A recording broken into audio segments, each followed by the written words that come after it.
Alhamdulillah Rabbil Alamin wa salatu wa salam ala Sayyid al-Mursalin. On continue le livre Shurut al-Salat wa Arkaniha wa Wajibatiha.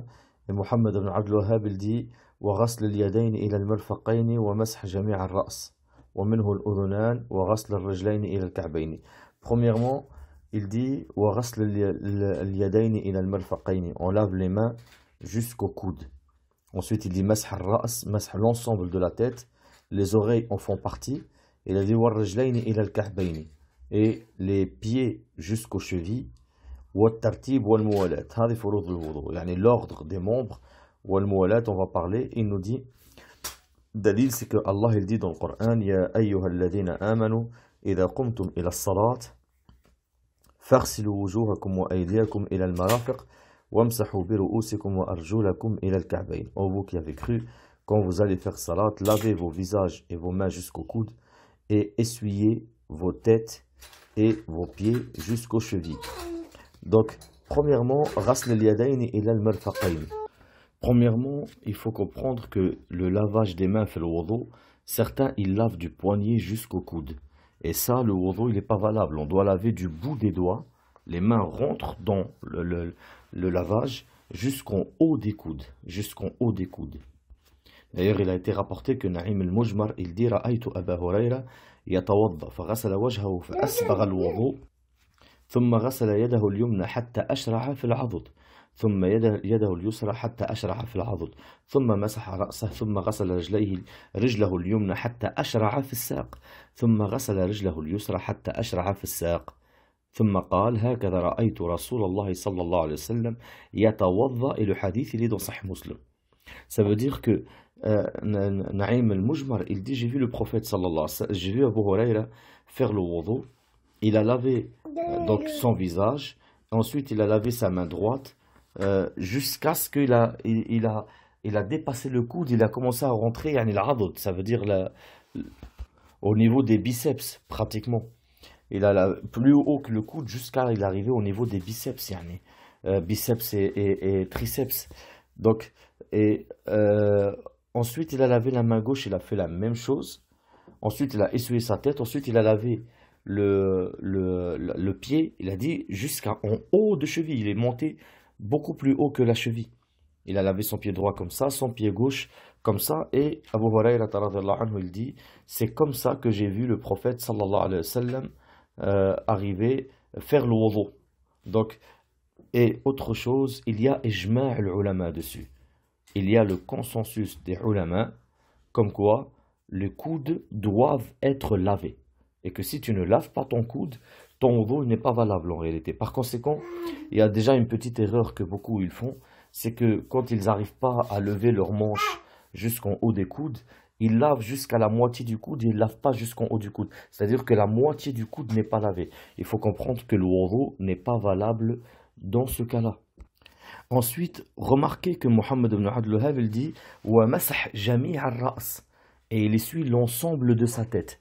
Pourquoi? Parce qu'il y a une divergence. Certains ulama ont dit tu peux essuyer un tiers de la tête, c'est bon.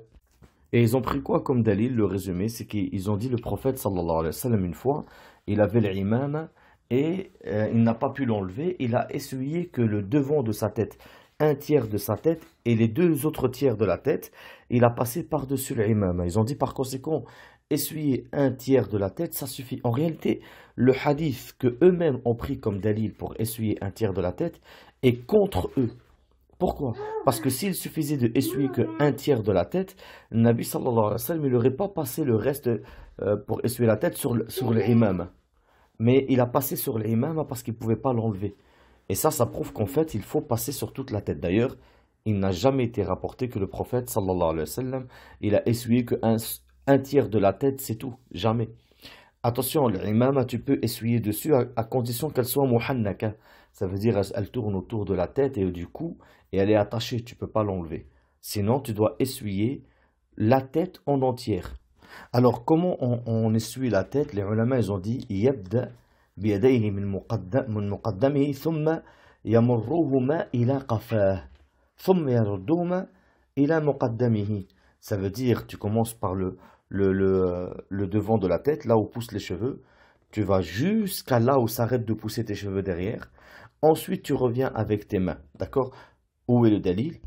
Il y en a plein. Parmi eux, hadith de Abdullah ibn Zayd al-Ansari, dans la façon que le prophète sallallahu alayhi wa sallam il a fait le wudu, et il cite dedans, comme quoi quand il a essuyé la tête, il dit ثم مسح رأسه بيديه فأقبل بهما وأدبر وبدأ بمقدم رأسه حتى ذهب بهما إلى قفاه ثم ردهما إلى المكان الذي بدأ منه ثم غسل رجليه. Ça veut dire que il dit le prophète sallallahu alayhi wa sallam quand il a essuyé la tête, il a commencé par le devant de sa tête, yani là où poussent les cheveux, jusqu'à aller jusqu'à le qafa, là où il s'arrête de pousser les cheveux derrière. Ensuite, il les a ramenés jusqu'à devant. Ensuite, il a lavé les pieds. Donc, le hadith, il est dans Bukhari et Muslim. Attention, avec la même eau, il lave les oreilles, parce que les oreilles font partie de la tête. Ou le Nabi sallallahu alayhi wa sallam, dans plusieurs hadiths, dans Sunan Ibn Majah, dans Sunan al-Tirmidhi, dans Sunan Abi Daoud, dans Sunan Ibn Majah, il dit par exemple Al-Udhunani min al-Ra's, hadith de Abdullah ibn Zayd, de Abi Hurayra.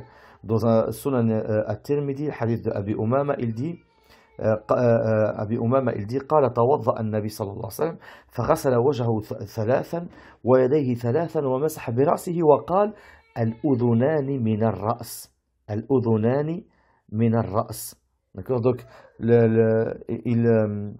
les oreilles font partie de la tête, et le riwayat de Abdullah ibn Abbas radiyallahu anhu, il dit sallallahu alayhi wa sallam tamadmadu wastanshaqu wal udhunani min ar-ra's.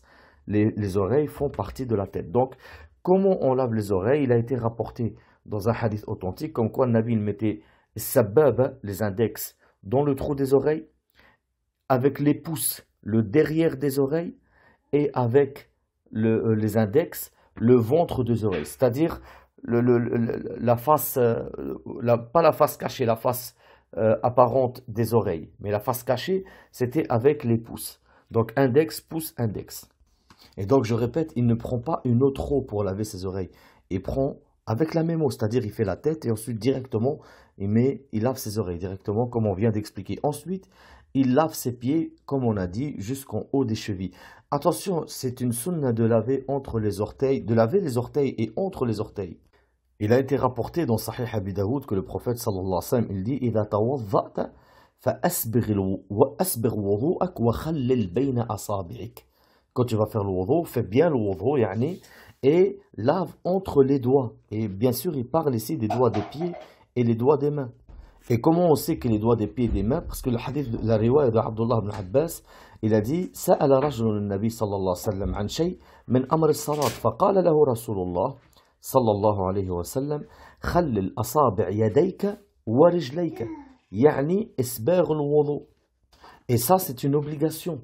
C'est une obligation, ce n'est pas mustahab, parce que dans un hadith authentique, le Nabi sallallahu alayhi wa sallam, il met en garde, il dit la tanhikunna al-asabi' bit-tahur ou la tanhakannaha an-nar. Ça veut dire soit lavez vos doigts avec le wudu, soit elles vont être lavées par le feu. De quelle manière? Il a été rapporté que المستورد ibn Shaddad, il dit رأيت رسول الله صلى الله عليه وسلم يغسل بين أصابع رجليه بخنصره. J'ai vu le prophète sallallahu alayhi wa sallam laver entre ses orteils avec son petit doigt. Donc pareil pour tous les membres, le minimum obligatoire c'est une fois. C'est une sunna aussi de faire deux fois. C'est une sunna de faire trois fois. Il ne faut pas rajouter.